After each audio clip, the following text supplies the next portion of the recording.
Meu nome é Bruno, eu vim do interior, da cidade de Bom Despacho. Sou ativista das causas LGBT, sou gay, sou cristão, católico. Meu nome é Leonardo Coelho Dourado, tenho 26 anos, moro em Belo Horizonte, sou publicitário e hoje atuo na área de vendas. Reinaldo Maximiano, professor universitário, jornalista, pesquisador de teledramaturgia. Meu nome é Leandro Augusto, tenho 23 anos, sou estudante de cinema, sou cantor também, escrevo músicas e é isso. Como foi para você a vivência religiosa dentro dessa igreja? Se descobrir gay dentro dessa igreja? Foi algo bem complexo, porque eu participava muito ativamente da minha congregação. Logo quando eu entrei, eu já comecei a fazer curso de pré-batismo, mesmo que eu não tinha decidido em me batizar ainda, mas no finalzinho acabou que eu optei por isso. Eu sempre tive a ciência de que algo diferente acontecia comigo, mas eu não tinha muita noção ainda, eu era muito imaturo para isso, talvez a palavra seja essa. E quando eu voltei para a igreja, quando eu entrei, eu me aprofundei muito.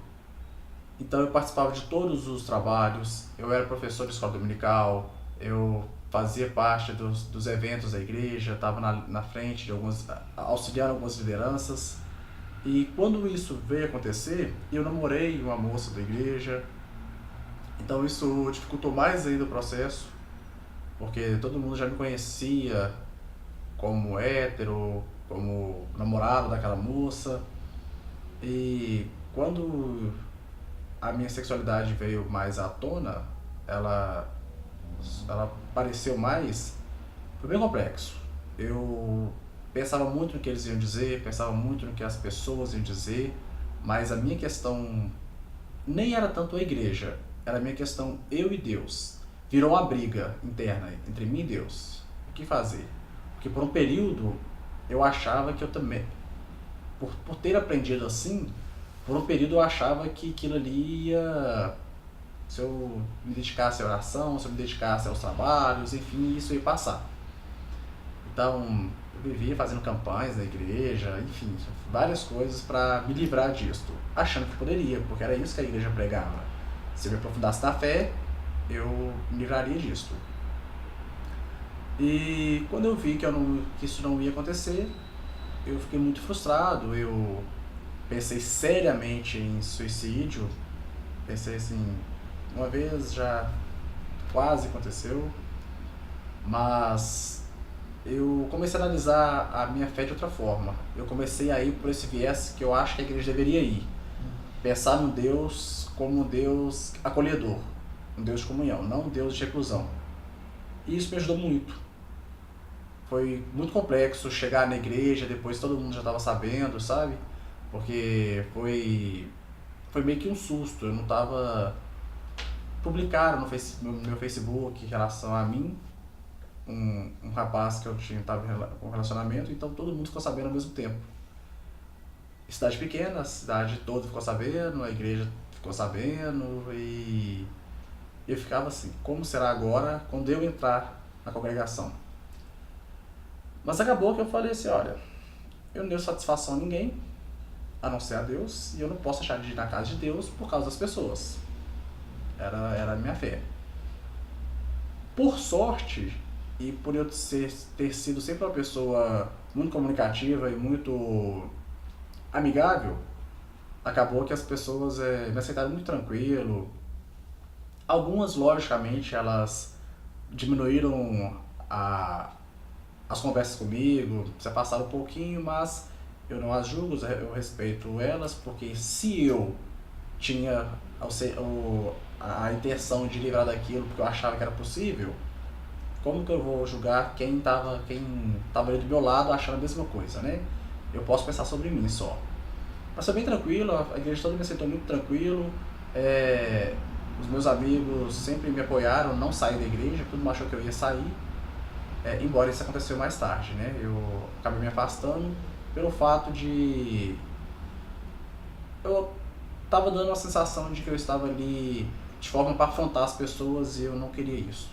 Não numa cidade tão pequena. Sentia um certo descompasso entre o mundo, entre as coisas que o mundo apresenta e que existem, e aquilo que a igreja dizia. É como se o mundo estivesse lá na frente e a igreja estava aqui atrás ainda. Então, assim, estava ali na Idade Média tentando a gente... Olha, não pegue aí no piu-piu porque é sujo. Que era como eles falavam com a gente. Criança, não põe a mão no Lulu. É sujo. Não é sujo. É meu corpo, né? De que não se faz isso. Assistir filme pornô escondido. Não ter nenhum tipo de... Ou não ter uma orientação na escola adequada para as questões de sexualidade. Nossa, eu tive professores e professoras de biologia que ensinavam exatamente isso, de que a sexualidade vinha com o gênero. Nasceu menina, vai gostar de homem. Nasceu menino, vai gostar de mulher. É natural. E entender que isso é natural, entender que Deus quer.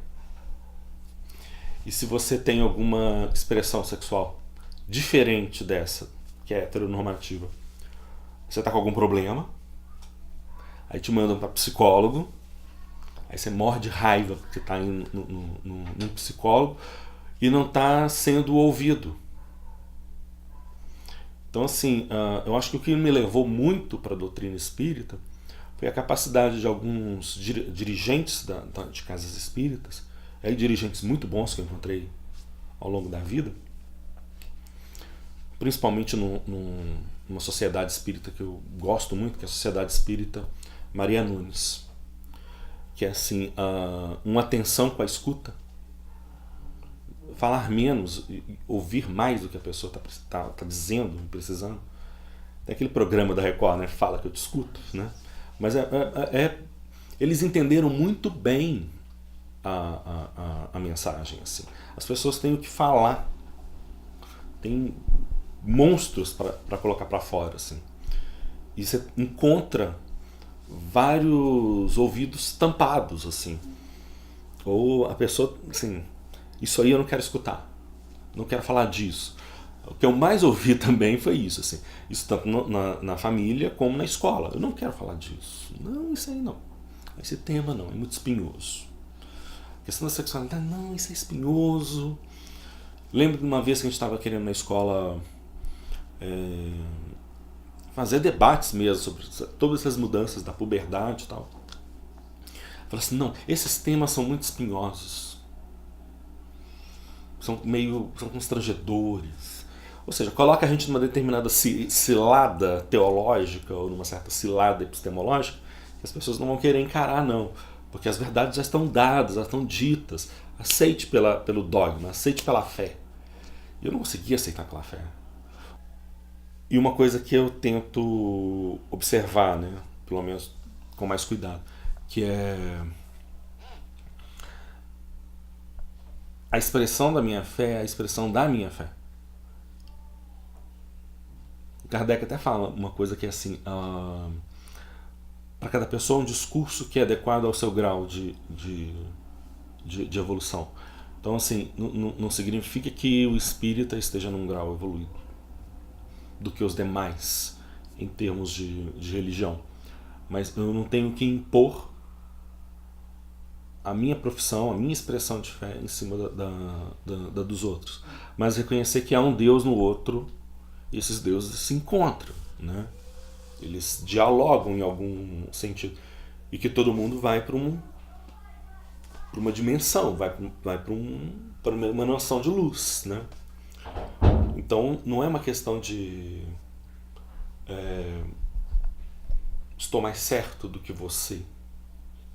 Se a gente entrar nessa, né, de quem está mais certo, a minha religião é a que salva, a sua não, é porque aí a gente já está condenado mesmo, né? Porque as guerras também e as religiões também são muito da expressão do humano, né? Então, assim, são absolutamente falíveis como o ser humano é falível. Mas, no entanto, elas nos religam com alguma instância.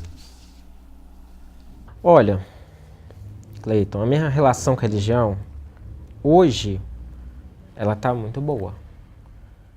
Né? Mas assim, eu já passei por muitas crises dentro da religião na época que eu fui pro seminário, né? E saí. Mas voltando, a minha experiência com a religião começou quando a minha avó começou a me levar nas novenas de Nossa Senhora da Rosa Mística, a levar na igreja, na coroação. Então eu fui o único neto que começou a frequentar ambientes religiosos. Tinha só idosas, senhorinhas de idade lá, e o único neto, homem, era eu, né, pequeno lá, e eu ia acompanhando junto nas procissões. No interior tem muitas procissões, as procissões de bairro, né? Então assim, eu fiz muita procissão de bairro com a Nossa Senhora da Rosa Mística. Fui pastorinho já em maio. Então assim, fui crescendo, ter esse hábito, né? De fazer primeiro Eucaristia, crisma, aqueles processos que tem na igreja, né? Sou batizado, né? E fui crescendo até uma época que eu comecei a ajudar um grupo de jovens, fui num retiro de carnaval, que eu descobri mais sobre a igreja, né? Foi um retiro de carnaval chamado Maranatá, né? Eram jovens que hoje, alguns são até colegas meus, que organizavam esse retiro, chamavam os jovens para passar o carnaval nessa casa pastoral, né? Era um centro pastoral da igreja, então que cedia para ter esse retiro. E eu passei esses 3 dias lá, sexta, sábado, domingo, e lá eu descobri assim, o valor que Jesus tinha para mim, o valor da igreja cristã. Então, coisas que eu não tinha aprendido ainda, lá eu descobri muito, né? Então, assim, eu saí de lá muito encantado com Deus, querendo confessar, fazer adoração toda quinta-feira, rezar o terço, hábitos que muitos cristãos católicos praticantes têm, né? Então, assim, eu fiquei muito nessa durante um bom tempo, né? Rezando muito, indo em shows católicos, e muito show católico. Uma coisa que eu não sabia que existia era isso, show católico. Aí depois que comecei a frequentar assim, mais a igreja, vi que a igreja é imensa. Não é só aquela comunidade, aquela paróquia pequena, não. Existe matriz, existe catedral, existe basílica, existe clero, existe uma porção de comunidades religiosas e missionárias. Então, assim, eu fui vendo, descobrindo que a igreja não era mais aquilo que eu imaginava. A igreja era um leque aberto. E isso foi aumentando dentro do meu coração um chamado. Eu fui só aprofundando ainda mais na vida cristã. Igreja. Vim para Belo Horizonte, né? Aí não fiquei tão mais ativista, fervoroso como antes. Aí que, assim, comecei a fazer uns encontros vocacionais, interrompi a faculdade e fui para o seminário. Fui para o seminário, tive experiência religiosa lá com os freios carmelitas, que é da comunidade do Sion. Morava em São Paulo, Mogi das Cruzes, fiquei 1 ano lá. Experiência incrível, tive que fazer muitas coisas, aprender a se virar, porque lá você não vai morar com pai, nem mãe, nem ninguém, então você divide quarto com você e mais 2. Lá você lava sua roupa, você faz a comida, faz o café para você, mais alguns freios e outros irmãos de comunidade. Então, sim, fui estudando sobre a Bíblia, então realmente é penoso, é uma coisa difícil às vezes. Fiquei 1 ano e eu sempre com esse ardor missionário, esse ardor de querer ajudar as pessoas, de querer ir ao encontro do outro.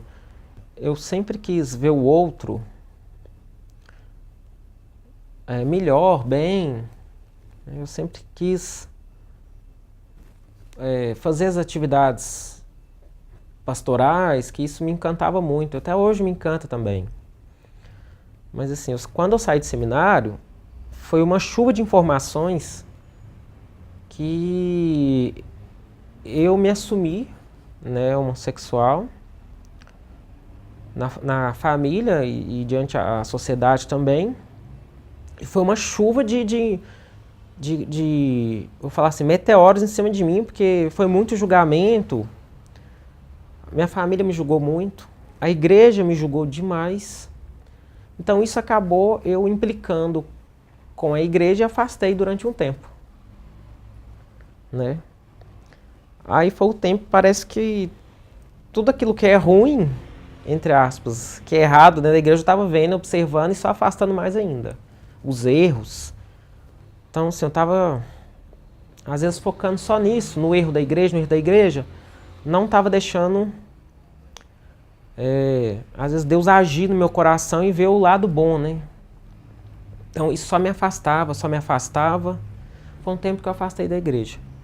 Mas depois, simplesmente, eu fui na Basílica de Lourdes não, da Basílica da Boa Viagem, nesse momento de angústia, tristeza, porque eu estava assim, estava feliz, mas depois eu estava triste, saber que o mundo todo caiu, não tem mais nenhuma base, porque a base que eu tinha era a igreja, parece que tinha sumido tudo ali, a família não estava conseguindo me apoiar, estava me julgando também, os colegas que cresceram comigo na igreja, todos me julgaram, afastaram. Então, eu encontrei com um padre, fui até confessar. Aí esse padre simplesmente falou para mim ser feliz, para mim não deixar de acreditar em Deus, não deixar de comungar, ter uma esperança. Esse padre, praticamente, eu penso assim, que foi uma luz no fim do túnel para mim, porque eu já estava assim, em tempo de desistir. Ele falou assim, não, volta que Deus é maior, Deus te quer. Então eu resolvi olhar a igreja com outros olhos, né? Aí que deu a ideia de eu fundar o grupo Diversidade Cristã BH. Ter voz dentro da igreja, né, voz para os homossexuais. Que eu sei que dentro da igreja há muitos erros e um deles é cometido com os homossexuais, que é com o julgamento, a discriminação, o preconceito e a hipocrisia. Aí, devido a isso, eu fundei esse grupo onde eu fui reunindo alguns jovens. Não foi alguns, não, foi muitos jovens, muitos ex-seminaristas, congregantes de alguma congregação, ex-paroquianos, que todos tiveram sofrimento. Todos passaram pela igreja, às vezes saíram por algum preconceito, alguma hipocrisia, e não tinha ninguém para poder ajudá-los a voltar, né? A mostrar esse outro lado que eu estava enxergando. Aí eu comecei a reunir, fazer as reuniões no CEBI, Centro Bíblico, aí deu certo, a gente criou a primeira reunião, eu lembro direitinho. Primeira reunião da Diversidade Cristã Belo Horizonte, foi um estouro assim, a gente falava assim, os gays que rezam. Porque se você falar assim, o gay que reza, ninguém acredita nisso, todo mundo vai rir de você. Mas existe. Muitos gays hoje rezam, acreditam em Deus, têm fé. Só que às vezes a sociedade não impõe isso, não quer isso, né? Às vezes até a própria igreja mesmo quer abafar os casos. Enfim, aí eu fui aproximando mais da igreja, só que não com meus hábitos antigos, né? Aí eu fui aproximando do meu jeito, do buscar a Deus da minha forma, não como eu aprendi no passado, que tudo era pecado, que tudo não podia, tudo era errado. Então eu fui buscando Deus na medida que eu achava que era certo. Tô com vontade de ir à missa? Vou. Vontade de ajudar o próximo? Vou ajudar. Não tô com vontade? Não tô. Uma coisa que eu aprendi a ser e a fazer é nada obrigado.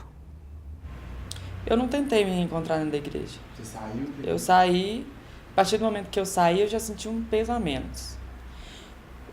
Porque, para mim, a relação do ser humano com Deus não precisa de uma religião intermédia. Sabe? Religião é uma organização social, para mim, uma coisa que criaram para ensinar para você o que é certo e o que é errado, para evitar coisas ruins de acontecerem. Mas alguém julgou que ser gay é ruim. Então, né, fizeram essa regra aí. Isso é pra mim, né, gente? Eu não sei como vocês julgam a religião. As religiões, no caso. Mas existem muitas religiões muito bonitas que pregam a paz e pregam que você pode ser quem você quiser e tal. Mas eu só não acho que eu preciso disso pra ter uma relação com Deus. Ou com o meu espírito, ou com a minha paz. Entendeu? Toda vez que eu vou conversar com Deus, é mais para uma fonte de energia, sabe? Eu não peço nada para ele, assim. Quer dizer, peço saúde, essas coisas, para eu continuar fazendo o que eu quero fazer, para eu continuar sendo quem eu sou, para sobreviver. É isso, é uma fonte de energia para mim, Deus, sabe? E acredito também, porque eu não acho que nós, seres humanos, a gente evoluiu sozinhos tudo, não. É muita coisa, é muito complexo, sabe? A gente tem sentimento, a gente tem linguagem, Tá que a gente pode ter criado a linguagem, nós mesmos, mas... Enfim, a questão anatômica, biológica do ser humano é muito complexa. Eu não acho que... Você acha que tem um ser Acho, por trás? acho. Mas o ser superior que eu falo não é um ser superior que cria regras e te fala como você tem que viver. Entendeu? Porque se você não viver assim, tá errado. É um ser de energia. De criação, de coisas boas, assim. É isso que eu acredito que Deus é. E como você acha que ele age na sua vida? Aí ele fala, só vai, gato. Pra mim, ele age assim, toda vez que eu preciso de uma reanimação, sei lá, de energia pra seguir em frente, eu busco essa energia nele, assim. Ou quando eu não tô precisando de nada, de energia nenhuma mesmo. Às vezes eu quero conversar, eu converso sozinho, eu tô conversando com ele, assim. E hoje, a sua relação com religião, como que está hoje? Hoje eu me considero muito cristão e menos religioso. Muito menos religioso. Eu hoje vou na igreja poucas vezes, só quando eu vou à minha cidade. Eu gosto de ir na congregação que eu participava sempre. Mas não é sempre também que eu vou não, sabe? É bem raro. Eu participo muito das partes de louvores, é uma parte que me edifica muito, é uma parte que eu me concentro mais na fé. E geralmente nas horas das pregações, das ministrações da palavra, eu me retiro porque é onde eu falo que as pessoas também têm que entender o lado da fé, também da religião, como religião e como instituição. Nas pregações geralmente eles tocam sobre esse assunto. A minha crença é importante pelo fato de eu não me lembrar quando ela surgiu, mas surgiu. E hoje eu vivo ela não porque eu preciso de ter uma fé, não porque eu quero ter uma fé, não porque é necessário ter uma fé. Simplesmente já tenho e levo isso para mim todos os dias, tenho um contato com Deus diariamente, eu vejo Deus nas pessoas, nas coisas que eu estou fazendo, mantenho minhas orações. E isso nem é para me sentir bem, isso me faz bem. É diferente de eu querer que faça bem e fazer bem. É como gostar da minha mãe. Não se explica. E eu acho muito interessante as pessoas que têm fé, aquelas que perdem a fé por algum motivo. Não consigo ter essa relação. Eu já tentei não ter fé. Foi quando eu pensei em suicídio. Mas ainda assim eu vi Deus presente na minha vida todos os momentos e eu adoro ter essa fé que eu tenho, que é uma fé que eu considero cada dia mais forte. Inclusive até mais forte do que quando eu era mais presente na igreja. Eu percebo mais o cuidado de Deus, o cuidado de quem eu acredito, em quem eu acredito comigo diariamente. Hoje eu respeito todas as religiões. Todas as religiões. Eu não sei muito sobre muitas, Mas eu evito fazer piadas sobre qualquer tipo de religião. Se uma pessoa oferece para falar comigo, se eu quero ouvir, eu ouço. Se eu não quero, eu falo respeitosamente que eu não quero. Mas eu respeito muito, porque é uma forma de adoração àquilo que você acredita, né? Eu não respeito, talvez, uma religião que tenha como uma índole matar outro ser humano. Aí eu já não acho muito legal isso, não. Mesmo tem a justificativa divina, mas não, gente, peraí, né? Vou matar uma pessoa, assim, pra, sei lá, porque minha religião justifica que pode? Não faz sentido pra mim, assim. Mas eu tento respeitar ao máximo. Assim como eu quero que me respeitem também. Olha a santeria que eu tenho no meu aparador. Então, assim, um São Jorge na porta, uma tapeçaria. Então, assim, dizem que, por exemplo, um espírita não acreditaria necessariamente em imagens, ou andaria com medalhas, ou algum tipo de penduricalho, né? Com algum tipo de expressão religiosa, acreditando que aquilo ali é que me leva. Não. Na verdade, a prece passa por uma outra instância que é até mental. Eu não preciso verbalizar nada. Posso pensar, né? Posso meditar, né? Mas eu adoro essa expressão. Ela está muito presa às minhas raízes, assim, que é a presença muito forte das minhas duas avós, a materna e a paterna, a fé que elas tinham. A minha avó materna é viva ainda hoje. Todos os dias, 6 horas, é um momento de uma prece na casa dela. Como aqui na minha casa, eu também faço pela manhã, quando eu acordo, e tento fazer um evangelho no lar, assim. Tem um momento em que a gente se encontra na prece, assim. Mas eu gosto desse universo da santeria. Eu gosto de ter o São Miguel Arcanjo é uma coisa que é desde de adolescente, assim. A imagem é bastante forte. E essa ideia de uma milícia celeste, de anjos que são soldados, guerreiros, assim, eu gosto dessa ideia, né? E a Santa Morte mexicana, que está ali também, que é um pouco assim, do quão universalista a gente pode ser. Não estou tentando cruzar ou misturar tendências, mas assim, na minha casa respeita-se todas. Tem espaço para todas, assim. Não renego ninguém. Isso hoje é mais tranquilo. Já foi mais tenso. Que assim, eu tenho segurança total de que é isso que eu acredito, assim. Então eu vou tirar todas as imagens de santo, e vou esquecer um passado, uma progressão, mas as minhas raízes e tal. Porque agora encontrei, é isso e pronto, acabou. Eu não consigo proceder dessa forma. Eu devo ser bastante limitado. Porque eu não consigo renegar. Tem um Buda, gente. Então, assim... porque eu acho as mensagens muito bonitas. Porque eu acho que as mensagens edificam, assim, né? E mostram o quanto nós somos irmanados em algum tipo de instância. Quanto que a gente é...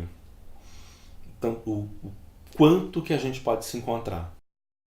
Abra a janela da sua casa, deixa o sol entrar e absorva todas as cores em um só olhar. Abra a porta dos seus sentidos e se deixa afogar. Se torne amante, se torne fruir do seu próprio